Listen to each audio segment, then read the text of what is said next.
Hi ಎಲ್ರಿಗೂ. Hi ಅತ್ತೆ, ಏನು ಮಾಡ್ತಾ ಇದ್ದೀರಾ? ಇವಾಗ ಗೋಬಿ ಮಂಚೂರಿ ಅಲ್ಲ, ಗೋಬಿ ಮಂಚೂರಿ ಅಲ್ಲ, ಇನ್ನೇನು ಮಾಡ್ತಾ ಇದ್ದೀರಾ? ಡ್ರೈ ಗೋಬಿ ಮಾಡ್ತಾ ಇದ್ದೀವಿ. ಡ್ರೈ ಗೋಬಿ ಮಾಡ್ತಾ ಇದ್ದೀವಿ. It's not manchurian. Dry gobi ಮಾಡೋಕ್ಕೆ ಫಸ್ಟ್ ನಾವು ಕಾಲಿಫ್ಲವರ್ ಗೋಬಿನೆಲ್ಲ ಚೆನ್ನಾಗಿ ಕ್ಲೀನ್ ಮಾಡ್ಕೋತಾ ಇದ್ದೀವಿ. ಸೊ ಚಿಕ್ಕ ಪೀಸಸ್ ಮಾಡಿದ್ದೀವಿ. ಈಗ ಇದನ್ನ ಬಿಸಿನೀರಲ್ಲಿ ಹಾಕಿ ಒಂದು 2 ನಿಮಿಷ ಕ್ಲೀನ್ ಮಾಡ್ಕೋತಾ ಇದ್ದೀವಿ. ಯಾಕತ್ತೆ ಇದನ್ನ ಬಿಸಿನೀರಲ್ಲಿ ಹಾಕಿ ಕ್ಲೀನ್ ಮಾಡೋದು? ಅಂತ ಹಾಕ್ತೀವಿ. ಸೊ ಒಂದೊಂದ್ಸತಿ ಹುಳ ಇರೋ ಚಾನ್ಸಸ್ ಇರುತ್ತೆ. ಬಿಸಿನೀರಿಗೆ ಹಾಕಿದ್ರೆ ನೀಟಾಗಿ ಕ್ಲೀನ್ ಆಗುತ್ತೆ. ಕ್ಲೀನ್ ಆಯ್ತದೆ. ಅದು ಒಂಥರ ನಮ್ಮದು ಭ್ರಮೆ. ಭ್ರಮೆ ಎಲ್ಲ ನಿಜವಾಗ್ಲೂ ಇರುತ್ತೆ. ಎಷ್ಟೊಂದ್ಸತಿ ನಾನು ನೋಡಿದ್ದೀನಿ. ಸೊ ಇವಾಗ 1-2 ನಿಮಿಷ ಇದನ್ನ ಹೀಗೆ ಬಿಡಬೇಕು, ಬಿಸಿನೀರಲ್ಲೇ ಇರಲಿ. ಅಷ್ಟರಲ್ಲಿ ನಾವು ಹಿಟ್ಟು ಕಲಿಸ್ಕೊಂಬಿಡೋಣ. ಇದು ಒಂದು 5 ನಿಮಿಷ ಆಗಿದೆ. ಈಗ ಇದನ್ನು ಕ್ಲೀನ್ ಮಾಡ್ಕೊಂಬಿಡೋಣ. ಕ್ಲೀನ್ ಆಗೋಷ್ಟೊತ್ತಿಗೆ ನಾವು ಇದಕ್ಕೆ ಮಸಾಲೆ ರೆಡಿ ಮಾಡ್ಕೊಂಬಿಡೋಣ. ನಮ್ಮ ಮನೆಗೆ ಎಷ್ಟು ಬೇಕೋ ಇಷ್ಟು ಗೋಬಿಗೆ ಎಷ್ಟು ಬೇಕು. ಸೊ ಫಸ್ಟು ಒಂದು 3 ಸ್ಪೂನಷ್ಟು ಕಾರ್ನ್ಫ್ಲೋರ್ ಹಾಕೋತಾ ಇದ್ದೀವಿ. 3 ಸ್ಪೂನಷ್ಟು ಕಾರ್ನ್ಫ್ಲೋರು. ಆಮೇಲೆ ಅಕ್ಕಿ ಹಿಟ್ಟು ಸೇಮ್ 3 ಸ್ಪೂನಷ್ಟೇ ಹಾಕೋತಾ ಇದ್ದೀವಿ. 3 ಸ್ಪೂನಷ್ಟು ಅಕ್ಕಿ ಹಿಟ್ಟು. ನೆಕ್ಸ್ಟ್ ಇದಕ್ಕೆ ಮೆಣಸಿನ ಪುಡಿ, ಬರೀ ಖಾರದ ಪುಡಿ. ಎಷ್ಟು ಖಾರ ಬೇಕು, ಸ್ಪೈಸಿ ಎಷ್ಟು ಬೇಕು ನೋಡ್ಕೊಂಡು ಹಾಕೋತಾ ಇದ್ದೀವಿ. ನಾವು ಒಂದು 2 ಸ್ಪೂನಷ್ಟು ಹಾಕೋತಿದ್ದೀವಿ. ನಮಗೆ ಸ್ಪೈಸಿ ಸ್ವಲ್ಪ ಜಾಸ್ತಿ ಬೇಕು ಅಂದ್ಬಿಟ್ಟು 2 ಸ್ಪೂನಷ್ಟು ಹಾಕೋತಿದ್ದೀವಿ. ನೆಕ್ಸ್ಟ್ ಪೆಪ್ಪರ್ ಪೌಡರು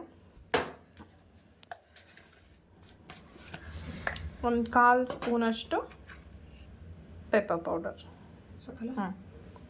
ನೆಕ್ಸ್ಟ್ ಇದಕ್ಕೆ ಸಾಲ್ಟ್, ನಮ್ಗೆ ಎಷ್ಟು ಬೇಕು ಅಷ್ಟು, ರುಚಿಗೆ ತಕ್ಕಷ್ಟು ಸಾಲ್ಟ್. ನಮಗೆ ಕೈಲಾಗುತ್ತೆ, ಸ್ಪೂನಲ್ಲಿ ಹಾಕೋದು ಗೊತ್ತಾಗಲ್ಲ. ಕೆಲವ್ರಿಗೆ ಸ್ಪೂನಲ್ಲಿ ಹಾಕಿದ್ರೆ ಗೊತ್ತಾಗಲ್ಲ.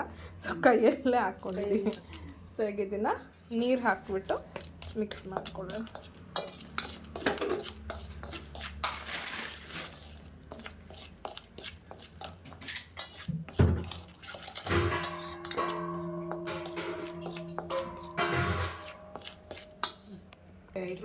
ಗೊತ್ತಾಗಲ್ಲ.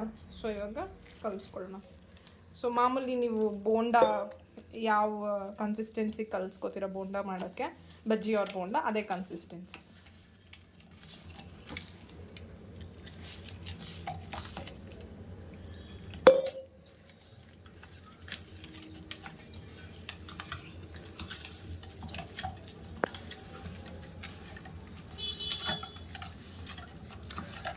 ನೋಡಿ, ಈ ಕನ್ಸಿಸ್ಟೆನ್ಸಿಗೆ ಕಲಿಸ್ಕೊಂಡಿದ್ದೀವಿ ಹಿಟ್ಟನ್ನ.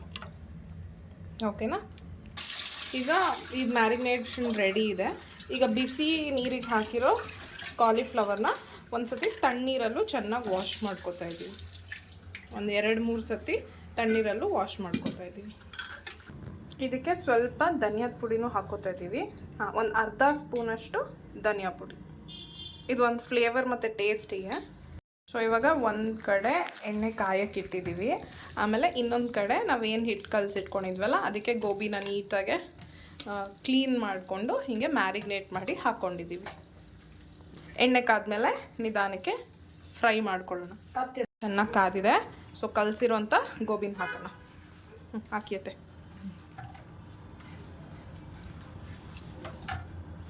ಸೊ ಐ ಥಿಂಕ್ ನಾವು ಕಲಸಿರೋದು ಒಂದು 2 ರೌಂಡ್ಗೆ ಆಗೋಗುತ್ತೆ ಅನಿಸುತ್ತೆ. ಜೋರು ಮಾಡಿದ್ದೀವಿ ನೋಡಿ, ಎಷ್ಟು ಚೆನ್ನಾಗಿ ಎಣ್ಣೆನೂ ಕಾದಿದೆ. ಬೇಗ ಬೆಂದ್ಬಿಡುತ್ತೆ ಗೋಬಿ. ಆ್ಯಕ್ಚುಲಿ ನಾವು ಬಿಸಿನೀರಲ್ಲೆಲ್ಲ ಕಾಯಿಸಿದ್ದೀವಲ್ಲ, ಸೊ ಬೇಗ ಬೇಯುತ್ತೆ. So very easy recipe. ಒಂದು 5-10 ನಿಮಿಷದಲ್ಲಿ ಆಗಿಬಿಡುತ್ತೆ. ನಿಮ್ಗೆ ಈವ್ನಿಂಗ್ ಸ್ನ್ಯಾಕ್ ಏನಾದರೂ ಬೇಕು ಅಂದರೆ ತುಂಬ ಈಸಿ ರೆಸಿಪಿ. ಬಟ್ ಹೌದು, ಡೀಪ್ ಫ್ರೈಡ್ ಫುಡ್ಸು ಯಾವಾಗಲೂ ತಿನ್ನಬಾರ್ದು.